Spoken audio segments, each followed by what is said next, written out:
Hey there, good afternoon. How is everybody? My name is, hold on one second. There we go. All right. Good afternoon. My name is Amy Gillette, and I am a licensed clinical professional counselor here at Fox Bend Counseling. And I wanted to talk to you a little bit about one of the most common things that a lot of my clients are struggling with on a daily basis, and that is just negative and distorted and irrational thinking. Now, I know it is difficult and it's a little unrealistic to think that you're going to have a positive mental attitude all of the time.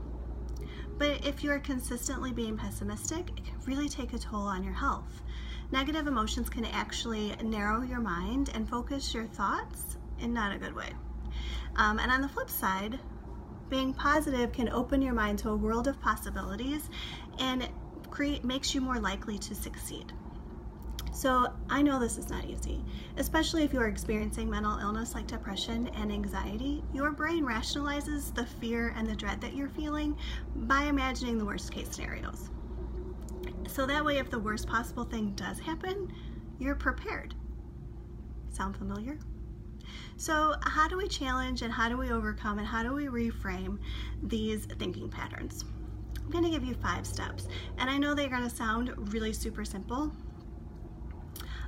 but once you start putting them into practice, you're going to see a world of difference. So let's go through.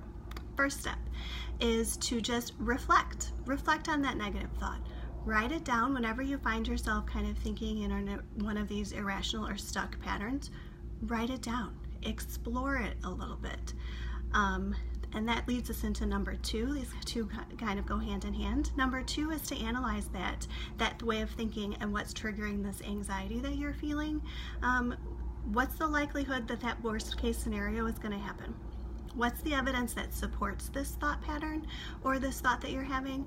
And what's the evidence that denies it and makes it false? Number 3, redirect your thinking to something positive. Now, this is not about turning a negative into a positive and just ignoring all of these things that you're feeling. It's about finding something positive within the situation. So here's an example. Say you are in a taxi cab, and taxis make you very nervous because maybe you know someone who was in a taxi and got into a car accident. So you're having this anxiety because maybe it's the first time you're ever in a cab and worst case scenarios are playing throughout your head, right? So why are you in the cab to begin with? Are you in a cab because you're going to see a friend that you haven't seen in years and you're really excited about that? Focus on that instead.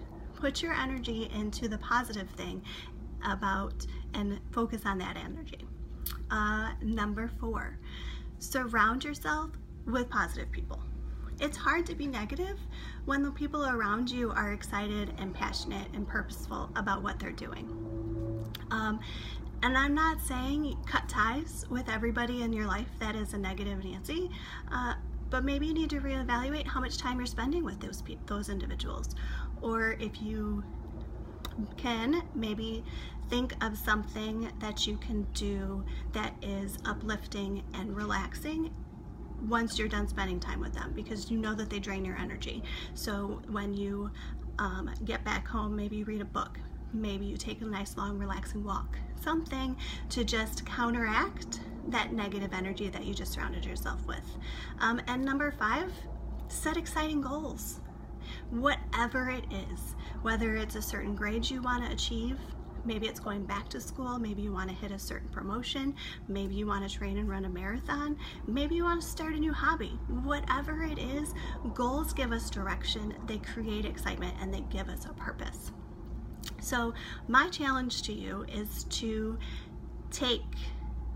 try to focus on one of these 5 steps. And then at the end of the week, I'm going to check back in with you and I'm going to see how you're doing. And if you've been consistent with focusing on one of these steps. And then once you get really good at that step, add the second step. And then when you get really good at those 2 steps, add the 3rd step. Do you see where I'm going? All right, so if you have any questions or any feedback, please go ahead and comment and I will get back to you. Otherwise, I'll see you at the end of the week and we'll check in.